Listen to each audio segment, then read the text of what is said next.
What's up mga kapriyon? Good morning. So nanapod tayo laing schedule ron nga gikan og karkar. So Suzuki Wagon R. So pasok diri bossing kay atong tan-awon og si matabang na to na imuhang Suzuki Wagon R. Pasok. Alright. Kina Cool Car Air Conditioning, the official aircon installer of Office. Wa gyapon langan mga kapriyon ato ani ng sightseeing ato lang tan-awon diri sa gawas mga kapriyon obay mga basa kayo mga kapriyon kay kini unita daw ilahanan ning gipatubilan so ay langas mga kapriyon targeton tana yang evaporator shout out ni sir og ni ma'am og sa iyang pinalanggang anak. So ato ni tan-awon diri sa ilaw mga kapriyon mao na siya ato na ng pull outon ang iyang evaporator.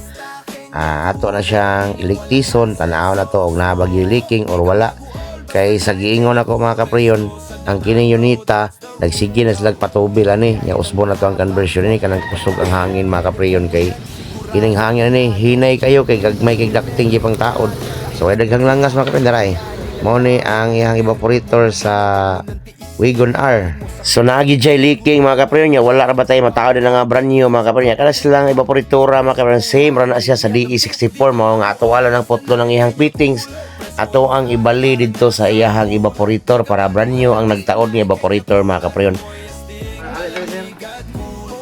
Parihara siya og kwan sir. Wa. Kini siya mo ni 64.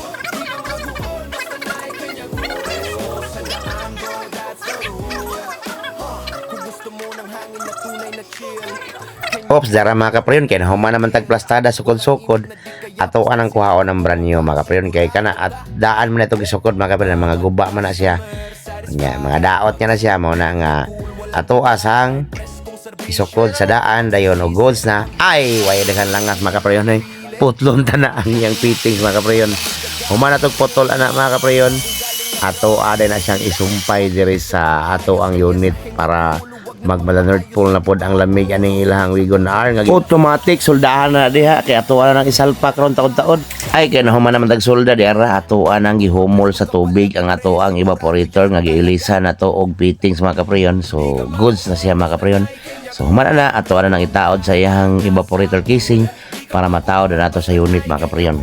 Automatic ta mga kapriyon dara ato anang napaslak sa iyang casing mga kapriyon ato anang tawag Gravertec ato plastadahon dayon si Barbin Works sa si Milbin Works mo mutirada da sa ilaw mga kapriyon niya.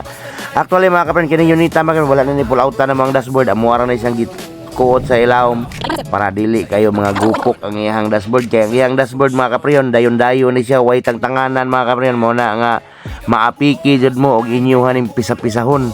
Alright, so ato na siyang tauran og air ducting mga kapriyon niya. Ato din ang itawad ang stereo diha na ni agis tunga mga kapriyon kay mo may pabor-pabor. So yun ani ra gini ang sistema sa atong pagpantrabaho mga kapriyon. Ato wala gid ang tarungon atong trabaho, mga goods kayo. So mo na siya mga kapriyon. Ato na nang itawad ang iyahang Android o iyahang head unit mga kapriyon para makahinahinay na ni kaginol si bossing sa karkar. So kita gini taod sa ducting na mga kapriyon para magmala North Pole ang lamig. So anay mo tanaw kay atong tabunin na dudong itsiran.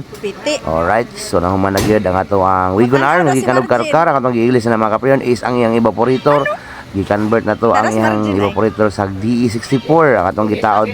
So daghang salamat bossing sa imong pagbisita, sa imong pagsalig. So amping mo kanunay sa inyong pagbiyahe. Alright, so diri tataman mga kapriyon ha. Bye bye o God bless ninyong tanan kay banata na po nato ni ang Chevrolet Trailblazer.